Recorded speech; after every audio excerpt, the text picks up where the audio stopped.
South Korea has begun its two-year term as a non-permanent member of the United Nations Security Council this year. So what issues does South Korea look to raise? Do pundits expect to see some progress on North Korea-related concerns? And how important is reform of the UN Security Council?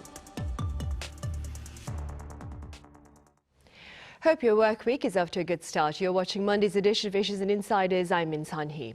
Today we explore South Korea's potential contributions to the UN Security Council as it undertakes a two-year term as a non-permanent member of the Council this year.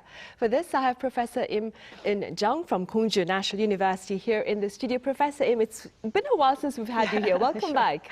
Thank you for having me. Good afternoon. Right. I also have Professor Ban Kil Joo at Korea University live on the line. Professor Ban, it's good to have you with us. Good afternoon. Pleased to be here again.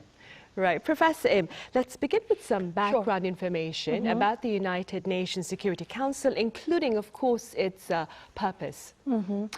Well, in the 20th century, we experienced two massive, world wars. And after the World War I, international community recognized the importance of so-called collective security.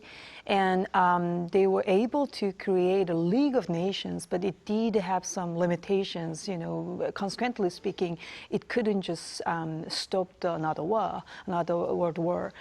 So having had this kind of, again, the experience, United Nations was born after the end of World War II in the 1945, and Security Council, because one of the major limitations of the League of Nations was, again, U.S.-like very important, almost like a superpower-like country, was not truly engaged in the system. So having had this kind of, again, the lessons with the new format, again, the United States or other major countries who won the World War II, they again joined, and the Security Council is the top, highest, most powerful branch in the UN organizations, and it can make some kind of legally binding resolutions, or sometimes it can make decisions over the military actions when something happened again that UN recognizes as a kind of collective threat. So again, the Security Council is, I think, is the head of the UN organizations. Mm-hmm. Right. And Professor Ban, Korea, it begins its two-year term as a non-permanent member of this council this year. What issues would Korea take to the table, do you think? To begin with, I believe South Korea's tenure on the UN Security Council from 2024 to 2025 is expected to be much more significant than the previous two tenures. Because first, North Korea's nuclear provocations remain the most serious. Second, a liberal international order is at stake. And finally, South Korea assumed the duty of the UN Security Council member along with two others, an ally, the United States, and a security partner, Japan. With these insights in mind, I would say that South Korea is eager to bring much more agendas to the table than the previous two tenures. First of all, South Korea is expected to bring all situations that North Korea attempts to break rules to the table. North Korea's violation of UN Security Council resolutions will be necessarily included. To top it up, illegal deals between North Korea and Russia are bound to be targets as well. Moreover, human rights violations in North Korea are expected to be dealt with seriously through South Korea's leading roles. And rules-breaking issues around the world will be South Korea's concern as well, in a situation where it has sought GPS, global pivotal state diplomacy, and is eager to preserve rules-based international order, as shown in its own Indo-Pacific strategy. The invasion of sovereign states by military power is happening in the real world. The UN had to be supposed to prevent this incident from happening, as Professor Lim noted earlier, but failed to do so now. So South Korea is energetic in condemning this type of violations around the world as part of an effort to make the UN functional again. Finally, global agendas between national borders are expected to be on the table as well, which includes sea lane security, food security, and universal values such as human rights and freedom. To take an example, South Korea assumed the chair of Yemen Sanctions Committee in a situation where the Houthi rebels supported by Yemen threatened sea lane security at the Red Sea. So all in all, considering that South Korea has engaged in all the above issues, even without its role as a UN security member, its tenure in the UN Security Council from 2024 to 2025 will make its role more expanding and more energetic. Right. And keeping in mind what Professor Ban has just said, Professor, with regard to North Korea-related matters, do you expect to see some progress at the UNSC amid South Korea's presence there?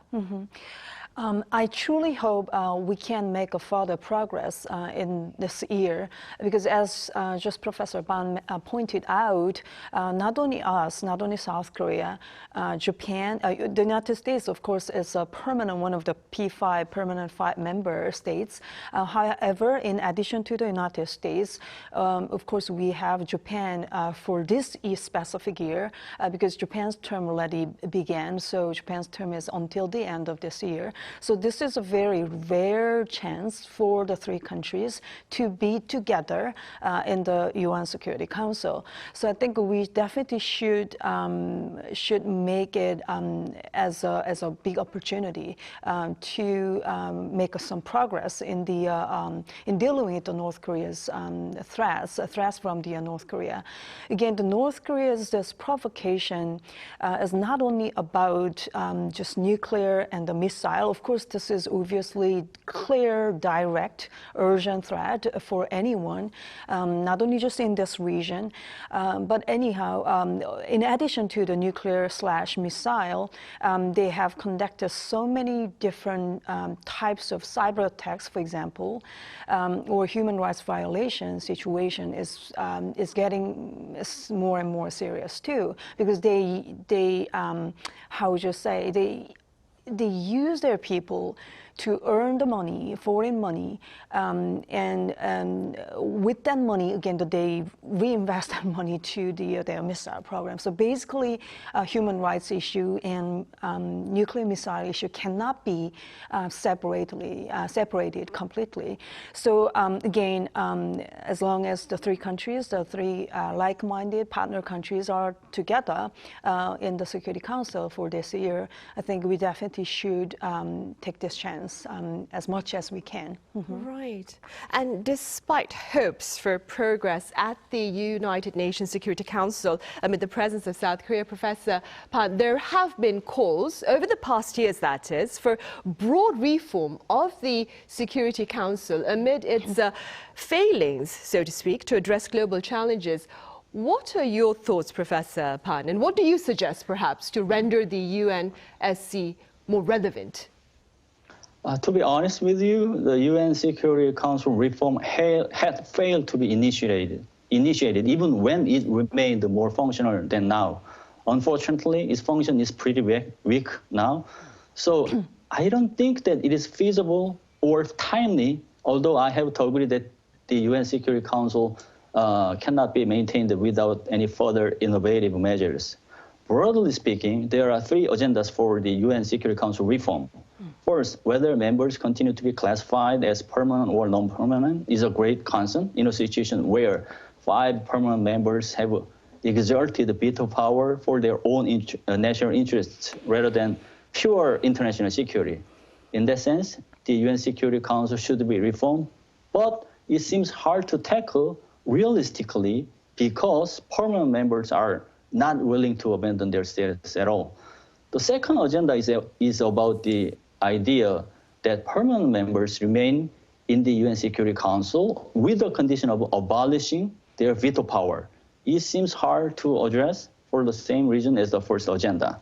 The third agenda is about the expansion of non-permanent members from 5 to 10 and the expansion of both permanent and non-permanent members. Middle powers such as Japan, Germany, India, and Brazil are named as candidates for new permanent members. This issue is so complex to be visualized although it seems a little bit easier than the first and second ones. So why is it so hard then? Methodologically, it does not seem feasible because the UN Charter should be revised. The revision is extremely difficult because more than 2/3 of the members should be agreed without a veto from permanent members. In a nutshell, the reform is needed, obviously, but seems infeasible at the moment. So instead, alternate platforms such as like-minded solidarity should be diversified and stronger so that the UN Security Council can be under pressure to get back on track. G7 or G20 could be possible alternate the candidates or platforms can fill the temporal gaps left by the UN Security Council. Right, and staying with the same issue, Professor Lim, how do you respond to calls for reforms of the UNSC, and what are your proposals for perhaps reforming this entity? Of course, kind of balance between the regional representation is, of course, one of the problems the current UN Security Council has, because, you know, it divided up by regions. So from the Asia/Africa, among those 15 seats, only 6 seats can be reserved for the Asia/again the Africa. And China is, of course, one of the P5 members. So only like 5 seats are for whole Asia and whole African continent. Obviously, if you think about the population, again, between the Africa and Asia and other, you know, regions, this probably doesn't make that much sense. So that kind of, again, the regional unbalance is, of course, a problem. However, from my own perspective, I would like to emphasize the problem of veto. Actually, veto is really, it does make a whole council is not working. You know, if you take a look into so many cases, of course, these days we witness 2 very tragic, miserable war in Europe and Middle East. But at the end of the day, Russia, again, was the one as one of the P5 member, but they caused the war, which is obviously a violation of the UN Charter, the spirit of the UN Charter. However, who can, you know, punish or who can really make a kind of justice come back to the UN. So we do have a very very skeptical minds these days about the raison d'etre of the UNSC, and I do think a key problem of veto. Let me just briefly talk about the origin of veto, because in the era of Rome, again, in the Rome, veto was actually for the people.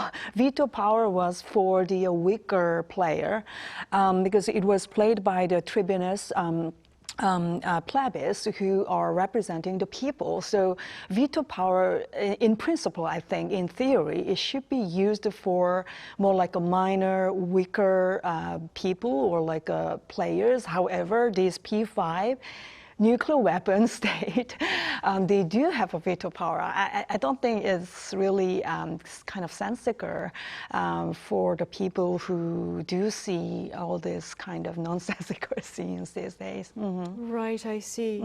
Well, despite the challenges faced by the UN Security Council, Professor Ban, some say its presence itself is essential as it offers countries, even feuding countries, with a platform of some form of interaction. Do you agree, Professor Ban? Well, I cannot fully agree with that argument if current international situations are taken into consideration. There have been pros and cons to the role of UN or UN Security Council in the academia or the professional world. The liberals in international politics believe that the UN should serve as a communication arena to address disputes by talks, not military power. In contrast, realists in international politics argue that UN acts as a competitive arena for great powers to show their kinetic strengths and maximize their national interests. The former believes that absolute gains are attainable, but the latter argues that relative gains are abundant in the world. If then, what looks like this world right now, at the moment? Under the new corridor mechanism, all countries are eager to maximize their national interests with all efforts.